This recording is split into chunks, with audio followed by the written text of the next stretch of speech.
10 मुहर्रम एक ऐसा दिन है कि जिसकी मिसाल, जिसकी बातें या जिसके बारे में बात करने का हौसला कम से कम हम में तो नहीं है। ये वो दिन है जब फरिश्ते भी रोए। ये वो दिन है जो कुर्रअर्ज़ की तमाम मखलूक रोई। बहुत कीमती लम्हे हैं ये 9-10 मुहर्रम, और रोज़ों का हुक्म दिया गया है कि रोज़े की हालत में रहो और मांगो अपने रब से जो मांग सकते हो। मेरा रब 9-10 की इबादतों को रायगा नहीं जाने देगा। चले जनाब, मुहर्रम के हवाले से बहुत सारी बातें होंगी। उससे रिलेटेड एक खाना उसूलन तो मेरा आज मूड नहीं था कि मैं कुछ बनाऊं, क्योंकि दिन ऐसा है, टाइम ऐसा है, और अगर आप फील करें उस लम्हे को, उस चीज़ को, तो फिर आपको अंदाज़ा होगा। आई एम श्योर आप में से बहुत सारी ऐसी फैमिलीज़ होंगी जो कुछ उसका हिस्से से गुज़र चुकी होंगी। मैं बात करबला की नहीं कर रहा, लेकिन मैं करबला जैसा माहौल के जब अचानक किसी इलाके में बम फटता है या कोई हादसा होता है, ना गानी आफत आती है या ज़लज़ला आता है, और वह हर तरफ इंसानी जानें पड़ी होती हैं, बेजान, लावारिस, तो वो मंज़र ज़रा सा आँखों में बंद करके सोचें, उसको कई हज़ार गुना बड़ा कर लें करबला को, तो फिर आपको अंदाज़ा होगा कि आपका एक एक रुआं बज़ाते ख़ुद काँपने लगेगा। चलिए जनाब, उसके हवाले से ज़िद है कि कुछ बनाना भी है, तो एक नज़र न्याज के हवाले से बहुत अच्छी सी चीज़ है मेरे हाथ में, वो हम शेयर करते हैं। सादी सी है, बग़ैर किसी, लेकिन थोड़ा सा उसके अंदर हमने इस तरीके का टच रखा है कि गोश्त का और मटन का और जो हैवी खाने होते हैं उनसे हट के, क्योंकि बड़े सादा खाने का दिन है ये 9-10 मुहर्रम। जितनी सादगी ला सकते हैं लेके आ जाएं। तो यहाँ पे बिस्मिल्लाहिर्रहमानिर्रहीम, मैं पूरी कोशिश करूँगा जी, लेकिन मेरे में हिम्मत तो नहीं है आज कुकिंग की, लेकिन मैं फिर भी पूरी कोशिश करूँगा कि अपने काम के साथ मैं पूरी ईमानदारी कर सकूँ। मेरे देखने वाले इस बात के गवाह रहें कि मैं तकलीफ़ में था और उस तकलीफ़ के एहसास में था, लेकिन अपने काम से मैंने वफ़ादारी करी, जो काम मेरे रब ने मुझे दिया। तो यहाँ पे हमने वेरी स्पेशल नज़र न्याज के लिए, अक्सर आपने देखा होगा कि लंगर कहा जाता है नज़र न्याज को बाज़ जगहों पे। और लंगर क्यों कहा जाता है, लंगर का के मीनिंग्स क्या हैं? कभी हमने सोचा लंगर क्या होता है? तो लंगर के मीनिंग्स अगर आप उसको तशरीह करें कि लंगर होता क्या है, लंगर के मीनिंग से जनाब जो कुछ हो घर में वो सब पतीले में डाल के, पानी डाल के उसको पका लो, वो जैसा भी पके वो सब मिल के, ये ना देखो कि कौन अपना है कौन गैर है, कौन दोस्त है और कौन दुश्मन है, सबको दावत आम दे दो, हर आदमी का हिस्सा वहाँ पे हो, उसको लंगर कहा जाता है। चले जनाब, बिस्मिल्लाहिर्रहमानिर्रहीम शुरू करते हैं। अब वेरी स्पेशल नज़र न्याज के हवाले से एक अदद दरमियानी प्याज, ऑयल 1/4 कप के बराबर,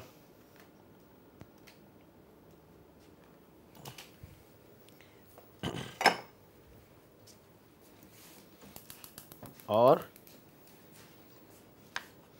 अच्छा, प्याज को लाल नहीं करना, जलाना नहीं है, हाँ पकाना ज़रूर है ताकि प्याज का कच्चापन जो है वो दूर हो जाए। और यहाँ इसके साथ ही वक्त है ब्रेक का, कहीं नहीं जाएंगे, मिलते हैं लम्हों के ब्रेक के बाद।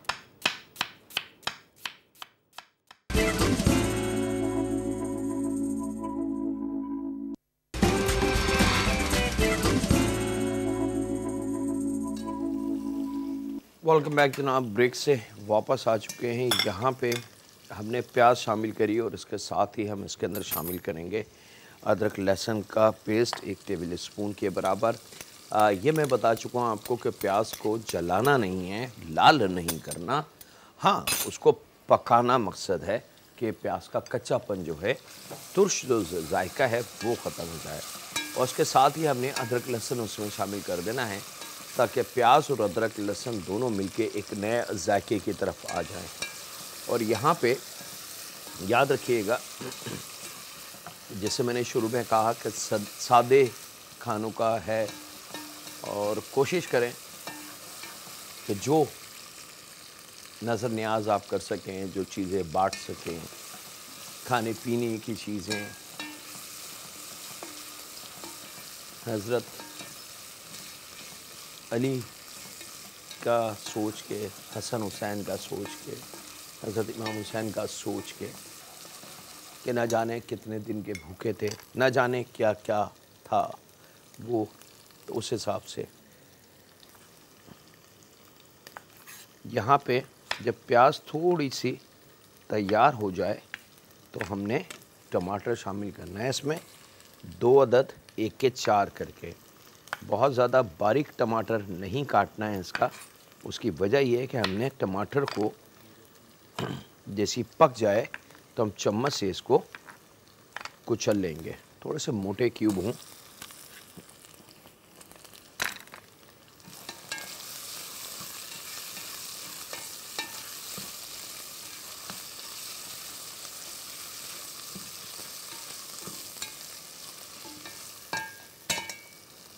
टमाटर शामिल करने के बाद इसमें आधी चाय की चमची के बराबर हल्दी, 1 चाय की चमची पिसी लाल मिर्च, 1 चाय की चमची धनिया पाउडर, 1 चाय की चमची ज़ीरा पाउडर और आधी चाय की चमची गरम मसाला पाउडर। तो 2 चीज़ें, आधी चाय की चमची यानी कि हल्दी और गरम मसाला पाउडर आधी आधी चाय की चमची, बाकी 3 चीज़ें जिसमें पिसी लाल मिर्च है, धनिया पाउडर है, ज़ीरा पाउडर है, 1 चाय की चमची।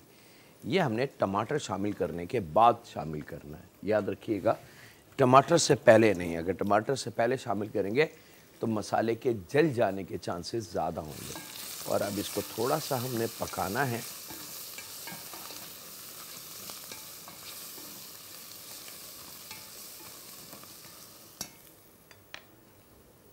और मसाले को बचाने के लिए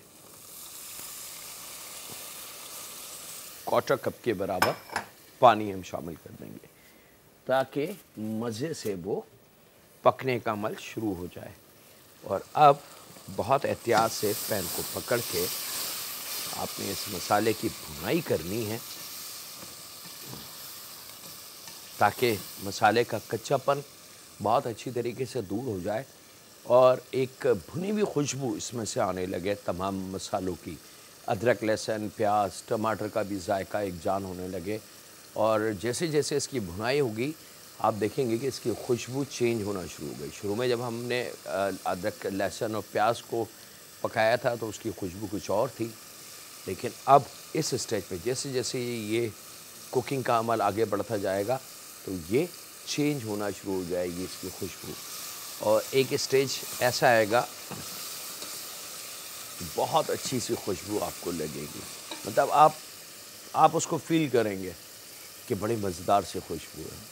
बस जब दिल से आवाज़ ये आ जाए कि बहुत मज़ेदार सी खुशबू है, मसाला बहुत शानदार भून चुका है, तो आप समझ जाएँ कि आपका मसाला तैयार है। इसकी कोई टाइमिंग नहीं है, क्योंकि आपके घरों में मुख्तलिफ़ चूल्हे हैं, मुख्तलिफ़ पैन होते हैं, तो हर घर, हर चूल्हा एक अपने स्टाइल का होता है, हर पैन। तो खुशबू पे हम चलते हैं कि खाने की खुशबू। और दूसरा स्टाइल ये कि 1/4 कप जब पानी हमने शामिल किया था, और जैसे ही पानी खुश्क होगा और वो जो ऑयल आपको नज़र आने लगे, तो दूसरा साइन ये है कि हाँ जी, जैसी ऑयल मसाले से हट जाता है तो वो साइन है कि मसाला परफेक्टली भुन चुका है। अब मैं चूल्हे को स्लो कर रहा हूँ और इसके अंदर हम शामिल करेंगे मुख्तलिफ़ दालें, जिसमें आधा पाव मेरे पास पीली वाली दाल है, मूंग की दाल इसको कहते हैं, आधा पाव मसूर की लाल वाली दाल,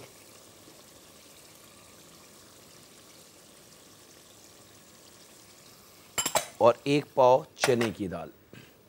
अच्छा, चने की दाल को आप भिगो दें पूरी रात के लिए, तो वो ज़रा उसका रिज़ल्ट अच्छा आएगा। या इसका एक और शॉर्ट रास्ता है कि अगर आपके पास नहीं था याद, आपने नहीं इसको पानी में सोख करके रखा, तो फिर इसको थोड़ा सा हाफ डन के करीब उबाल लें।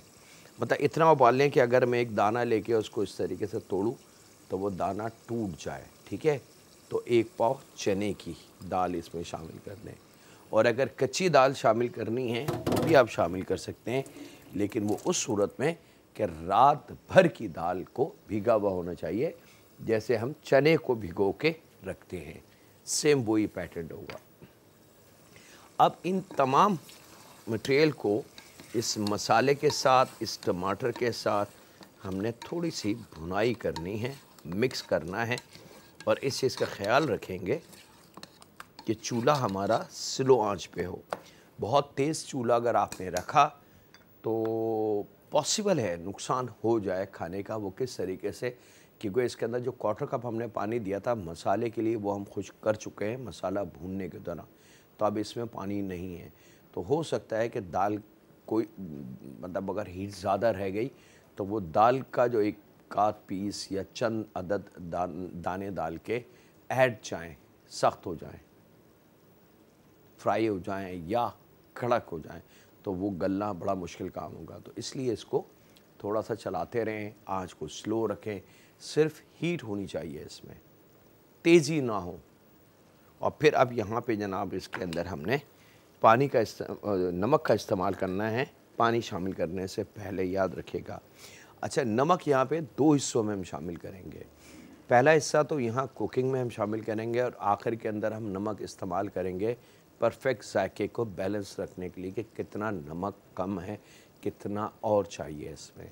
कभी भी ये मत करें दुनिया के कोई से भी खाना बना रहे हो कि एक साथ आप अपने आप को मास्टर समझें या अपने आप को बहुत प्रोफेशनल समझ के एक साथ नमक ना डालें।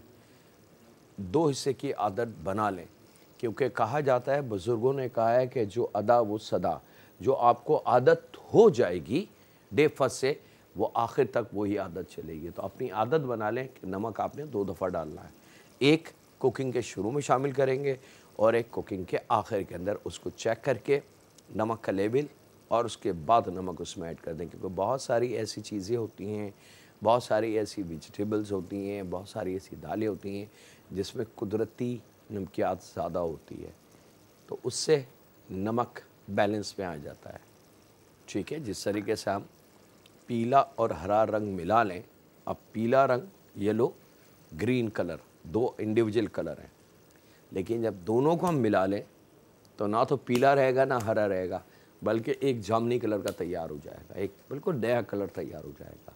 तो वही यहाँ पे हर खाने में होता है कि नमक बज़ाते ख़ुद नमक है, लेकिन जब वो दूसरी चीज़ों के साथ मिलता है तो फिर उसका जायका क्या बनता है, ये चेक करने के बाद आपको अंदाज़ा होगा। यहाँ वक्त ब्रेक का है, तो मिलते हैं लम्हों के ब्रेक के बाद।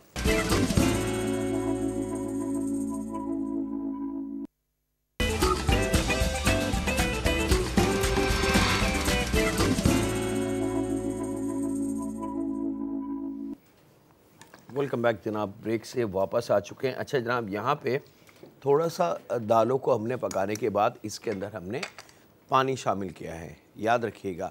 अच्छा, पानी भी 2 हिस्सों में शामिल होगा, जैसे नमक को 2 हिस्सों में शामिल करना है, इसी तरीके से हमने पानी को भी 2 हिस्सों में शामिल करना है। तो तकरीबन 1 गिलास के बराबर पानी हमने अभी इस स्टेज पे शामिल कर दिया, ताकि दालें बड़ी अच्छी से गल जाएं। और फिर थोड़ा सा पानी अगर हमें ज़रूरत होगी तो हम अगले स्टेप पे शामिल कर सकेंगे। पानी हमारे पास बिल्कुल रेडी है, लेकिन शुरू में यही फार्मूला हलीम का है। हलीम में भी आपने यही अमल करना है कि गोश्त का कौरमा अलहदा बनाना है, दालें अलहदा पकानी है कम पानी में, फिर उसको थोड़ा सा घोट दें, मैश कर दें उसको, और फिर उस हिसाब से जितना वो अब थिक और गाढ़ा हो जाए उसके हिसाब से उसमें पानी शामिल करके नमक को बैलेंस करके अब उसकी आपने घुटाई करनी है कम से कम 3-4 घंटे, ताकि उसमें लेस बन जाए। हलीम का असल जो नाम या जिस वजह से हलीम मशहूर होता है वो उसके लेस से मशहूर होता है, और ऐसे दुनिया में कोई सी भी टेक्निक या कोई मसाला ऐसा नहीं बना कि जिससे हम शामिल करें और लेस तैयार हो जाए। ऐसे अगर बात हम टेक्निकल तरीके से करें तो हम जैसे शेफ़ जो होते हैं जो टेक्निकल फील्ड को बहुत अच्छी तरीके से जानते हैं, उनके पास बहुत सारे ऑप्शन होते हैं कि लम्हे भर के अंदर हम चीज़ को लेसदार बना सकते हैं। लेकिन हलीम कुदरती तौर से अल्लाह ताला ने जो ख़मीर रखा है दालों में, जो लेस रखा है, जो चिपचिपाहट रखी है, उसको निकाला जाता है और उसके लिए 3-4 घंटे की घुटाई, उसको मैश करना, यानी कि घोटा उसको कंटिन्यू घोटता रहे, तो उससे वो कुदरती लेस बनना शुरू हो जाता है और फिर आप हलीम का मज़ा और जायका ले सकते हैं। एक बड़े अच्छे जानने वाले हैं, उन्होंने बड़ा सिंपल बताया कि जनाब मेरी मिसेस तो माशाल्लाह आधे पौन घंटे में हलीम तैयार कर ली थी। तो मैं बड़ा शौक़ हुआ, मैंने ज़िद करी कि मुझे भी दिखाएं, टेस्ट करवाएं मुझे। तो उन्होंने मुझे इनवाइट कर लिया। वहाँ जब पहुँचे और हलीम आया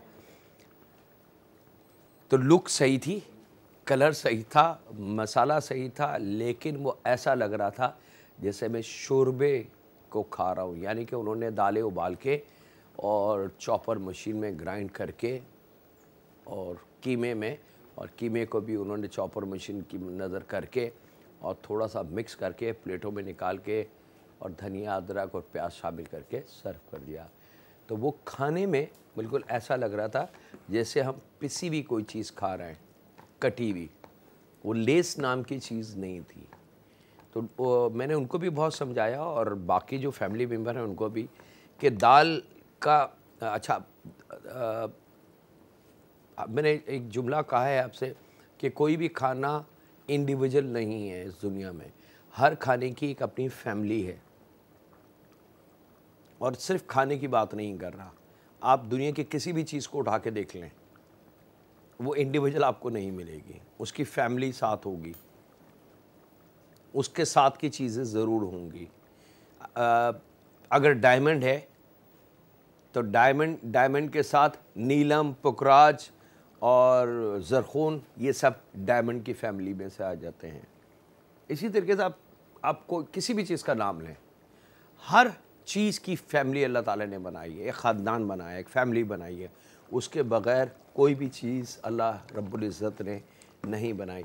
तो हलीम भी यहाँ, ये जो मैं दालचा बना रहा हूँ, दालचा हो गया, हरीसा हो गया, हलीम हो गए और पंचतन दाल हो गई, ये सब एक ही फैमिलियाँ हैं, तरीके सबके आलमोस्ट मिलते जुलते हैं। ठीक है, बस हलीम का पैटर्न, दालें यही हैं, इसके अंदर गेहूँ, गंदम का और एक दो चीज़ों का और इस्तेमाल होगा और थोड़े से मसाले स्ट्रॉन्ग होंगे, थोड़ी सी प्याज ज़्यादा होगी और हमने इसकी घुटाई करनी है, तो वो हलीम तैयार हो जाएगा गोश्त के साथ। यहाँ जनाब अब जैसे जैसे ये पकना शुरू हो रहा है, अब हम क्या करेंगे कि इसकी हल्के हल्के से, जब दाल का दाना गल जाए, मूंग मसूर की दाल का, याद रखिएगा चने की दाल हमने उबाल के शामिल करी थी, तो उधर से डर हमारा नहीं है। लेकिन अगर कच्चे आप शामिल करें तो इस चीज़ का इत्मीनान कर लें कि दाल उबल चुकी है, यानी कि गल चुकी है, उसके बाद का अमल। लेकिन उससे पहले एक ब्रेक है, मिलते हैं लम्हों के ब्रेक के बाद।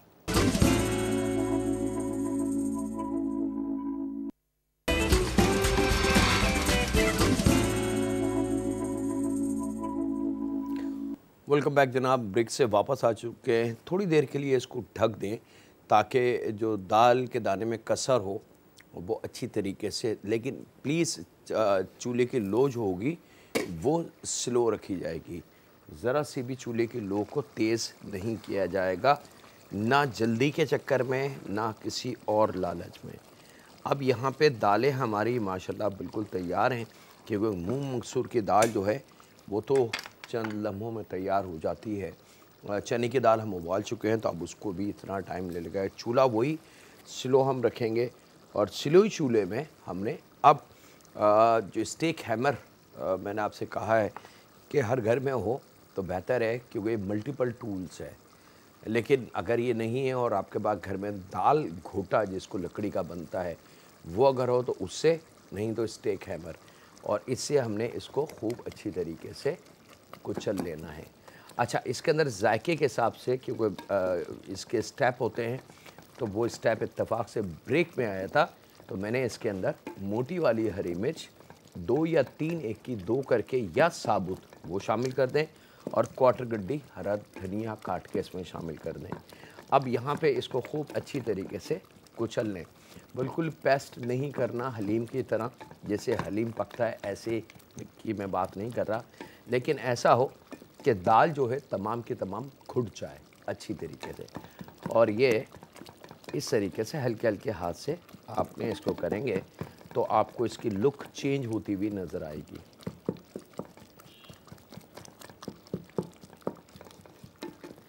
थोड़ा सा टाइम लगता है इसके अंदर। हलीम में तकरीबन 5 से 6 घंटे लगते हैं और 4 से 5 घंटे नहरी में लगते हैं। ये वो खाने हैं हमारे जो ट्रेडिशनल फूड जिसको हम कहते हैं, और ये कभी भी इनका कोई शॉर्टकट नहीं है। बहुत सारी ट्रिक्स हैं शॉर्टकट करने की, लेकिन रिज़ल्ट अच्छा नहीं आता। रिज़ल्ट की अगर हम बात करें कि एक परफेक्ट खाना कैसे बनना चाहिए जो जायके से भरपूर हो, तो उसमें जितनी अच्छी मेहनत होती है उसका रिज़ल्ट उतना अच्छा हम हासिल करते हैं।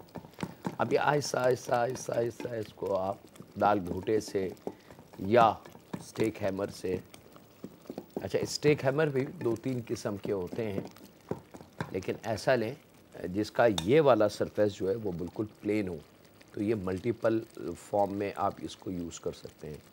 और बाज़ स्टेक हैमर बिल्कुल जैसे हैमर होता है हथौड़ी टाइप की होती है, इस टाइप के भी होते हैं। कोशिश करें वो ना लें, वो फिर आपके सिर्फ स्टेक बनाने के काम आएगा, कोई और काम उससे हम नहीं कर सकते। अब आहिस्ता आहिस्ता आहिस्ता आहिस्ता जैसे जैसे हम इसको कुचलते जाएंगे, मैश करते जाएंगे, इसके अंदर इसका जो लेस है, जो दालों का कुदरती लेस होता है, वो बनना खुद ब खुद शुरू हो जाएगा, क्योंकि ये पिसती जा रही है, कुटती जा रही है, और पानी की वजह से ये अपने फॉर्म को चेंज कर रही है, अपनी लुक को। अगर अल्लाह ना करे इसमें से कोई छींट गरम गरम आपके इस हाथ पे आए, तो उसका एक और तरीका है कि आप इस किस्म का ये ले लें या हाथ पे कपड़ा लपेट लें और इससे ऐसे करके ये कर लें, तो उसका फ़ायदा ये होगा कि इसकी जो छींट होगी गरम, वो आपके हाथ के ऊपर जैसे जैसे ये गाढ़ा होगा इसमें से छींटें उड़ना शुरू होंगी। तो ये तमाम ऑप्शन हैं जो मैं कुकिंग के साथ साथ आपको सेफ्टी के साथ साथ कि कहाँ पे सेफ्टी है और कहाँ पे हमने इसको किस चीज़ के साथ करना है। खूब अच्छी तरीके से इसको कुचलना है, मैश करना है, और जैसे जैसे आप इसको मैश करते जाएंगे इसकी लुक मज़ेदार होती जाएगी, और एक स्टेज ऐसा आएगा कि आपका जी चाहेगा कि मैं चम्मच प्याली में निकाल के चम्मच से इसको खाना शुरू कर दूँ। ये बिल्कुल हलीम की सगी सिस्टर बनना शुरू हो जाएगी। सिर्फ इसके अंदर आप गोश्त और 2 चीज़ें और इसमें इजाफ़ा करेंगे, हलीम आपका रेडी है। लेकिन हलीम में घुटाई बहुत लंबी होती है, भाई ये ज़हन में रख लें।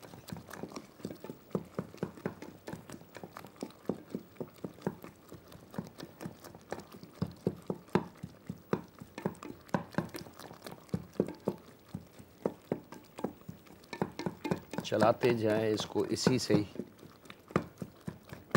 ताकि कहीं से लगे नहीं। चूल्हे की लो स्लो होनी चाहिए, और अगर चिकन हलीम या बीफ हलीम बना रहा है सेम यही पैटर्न है, बस उसके चिकन के या गोश्त के पार्चे हों, और पार्चों को जब खूब पक जाए, ओवर कुक हो जाए, और उसको इस तरीके से हम कुचलेंगे तो वो भी रेशा बनना शुरू हो जाएगा।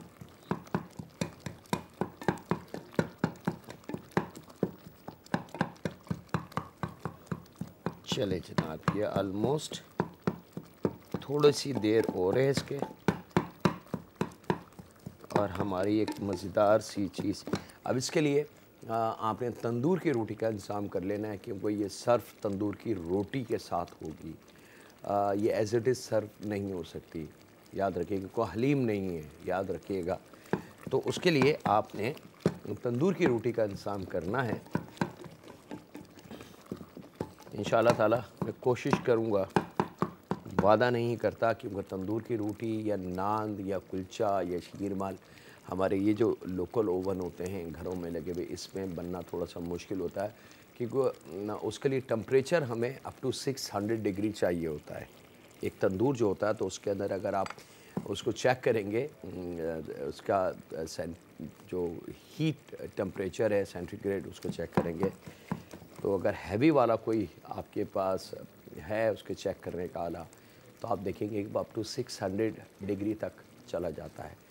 और क्योंकि तंदूर की रोटी अगर आप बारीकी से गौर से तंदूर वाले के पास खड़े होके और उससे बोले जी 4 रोटी चाहिए और ज़रा सा उसको देखें, तो वो बेलेगा, कपड़े की उसकी जो होती गद्दी उसके ऊपर रोटी रख के तंदूर पे लगाएगा, हटेगा, 2-3 रोटी और निकालेगा, चौथी या 5वीं रोटी वो निकाल लेगा जो उसने आपके सामने लगाई है।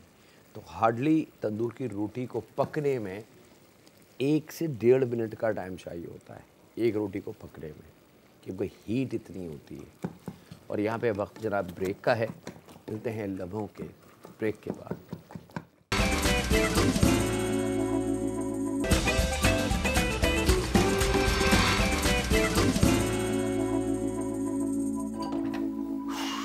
वेलकम बैक जनाब, ब्रेक से वापस आ चुके हैं।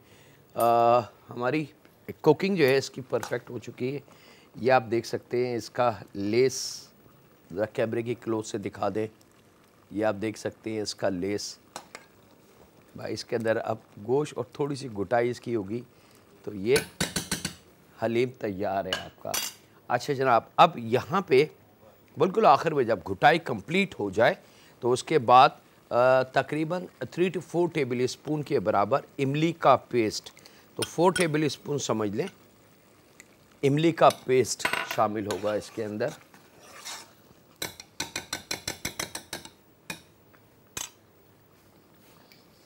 और वो आपने अब नमक यहाँ इस स्टेज पे आप चेक कर सकते हैं कि इसका नमक आपको कम लगे तो आप नमक का इजाफ़ा कर सकते हैं। और ये बिल्कुल जनाब रेडी। लेकिन अभी यहाँ पे एक काम बाकी है। यहाँ पे ले लेते हैं लहसुन, 3 से 4 जब्बे, 5 जब्बे ले सकते हैं, 6 जब्बे ले सकते हैं। और उसको आपने बारीक स्लाइसेस काट ले लेने हैं, जैसे हम कच्चे लहसुन को स्लाइसेस करते हैं।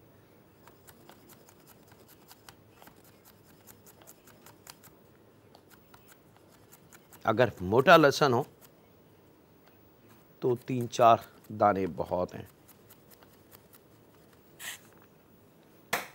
मोटी मिर्च,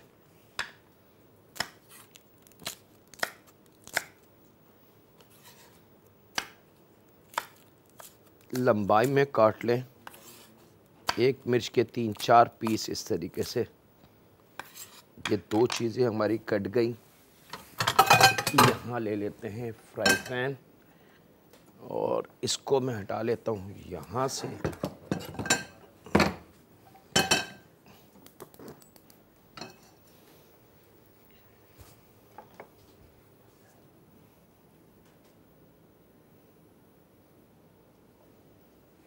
क्वार्टर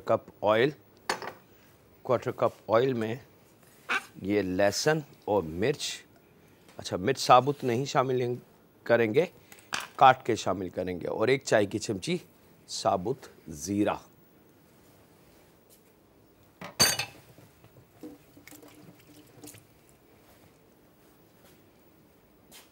इसको आपने खूब अच्छे तरीके से फ्राई कर लेना है।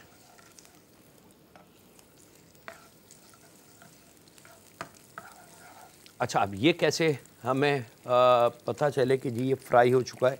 तो उसका सिंपल तरीका है जनाब, तमाम चीज़ें एक साथ शामिल करें। लहसुन में जैसी कलर आ जाए बाकी की चीज़ें तैयार हैं। ज़ीरा, लहसुन स्लाइस किया हुआ और मोटी हरी मिर्च लंबाई में कटी हुई, यानी कि थोड़ा सा छोटा काट लीजिएगा।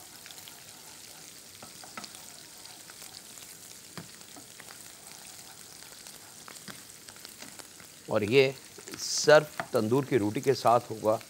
यकीन माने इसके आगे हलीम भी आपको मज़ा नहीं देगा, क्योंकि दोपहर का टाइम हो और लंच में आप नज़र न्याज की नियत से ये बना के आप जब बांटेंगे, और जो जिसके नसीब में इसका खाना होगा उसका रिस्क आपके हाथ में, आपके दस्तरखान की जीनत होगा, वो यही ज़रूर कहेगा कि सुभान अल्लाह, मज़ा आ गया, और हमारी मेहनत जो है वो वसूल हो जाएगी। ये आप देख सकते हैं कि लहसुन के ऊपर कलर बहुत अच्छा सा आ गया है, और अल्हम्दुलिल्लाह, शुक्र अल्हम्दुलिल्लाह कि मेरे रब ने मुझे इतनी ज़िंदगी दी कि इस 10 मुहर्रम को भी मैं अपनी खिदमत आप लोगों को पेश कर सका। ये देखें जनाब, लहसुन जब लाल कलर का हो जाए, खूब कड़ाकेदार, तो आपने इसको लेके यहाँ शामिल करना है, और इसको आपने हल्के से मिक्स कर देना है। परफेक्ट जायका जनाब, इसकी लुक। और अब बात आ रही है सर्विंग की, कि सर्विंग कैसे की जाए। तो इसकी सर्विंग जो होती है जनाब, वो थोड़ी सी ट्रिकी है। आप अगर चाहें कि जी प्लेट में रख के मैं सर्व करूं, तो मैं रिक्वेस्ट करूंगा कि ऐसे मत कीजिएगा। इसका तरीका नज़र न्याज का, आपने रोटी पे ये दाल ऐसे लगानी है, और ये प्योर है। आप चाहें तो इसके अंदर गोश्त का इजाफ़ा कर सकते हैं, और ये खूब अच्छी तरीके से आधी रोटी पे लगा के, और ये रोटी इस तरीके से बन करके, और यहाँ अब आपकी मर्ज़ी है, आप इसको काट के सर्व करना चाहें मेहमानों को, जो हाज़रीन हैं उनको, ज़ायरीन को देने की, और आप चाहें तो साबुत इसको मेहमानों को दें इस तरीके से। ये आपकी नज़र न्याज आपकी बिल्कुल तैयार है, और आप इसको इस तरीके, इसका तरीका यही है। ये लीजिए जनाब, ये आ गई, और इसके साथ ही जनाब वक्त हुआ है आपसे इजाज़त लेने का, अपने घर वालों का, दोस्तों का, बुज़ुर्गों का, बच्चों का और बेटियों का बहुत ख्याल रखें, और दुआ करते रहें उस खालिक मालिक, उस परवरदिगार से कि ऐ रब, हमें अपने दीन से ना हटाना और हमें अपना नाफरमान ना बनाना। ऐ रब, तेरा हर हुक्म हमारी जान से भी प्यारा, हम अपनी जानें निसार कर देंगे तेरे हुक्म के आके। ऐ रब, लेकिन हम तुझसे मुनकर नहीं हो सकते, क्योंकि हमें वापस तेरे पास ही जाना है। बस हमारे साथ दरगुज़र का मामला रखना, क्योंकि तू रब है और हम गुनाहगार तेरे बंदे हैं। रहम फरमा हम पे, हमारे माँ बाप पे, हमारी औलाद पे और हमारी बेटियों पे। अल्लाह हाफ़िज़। सुनी के बाद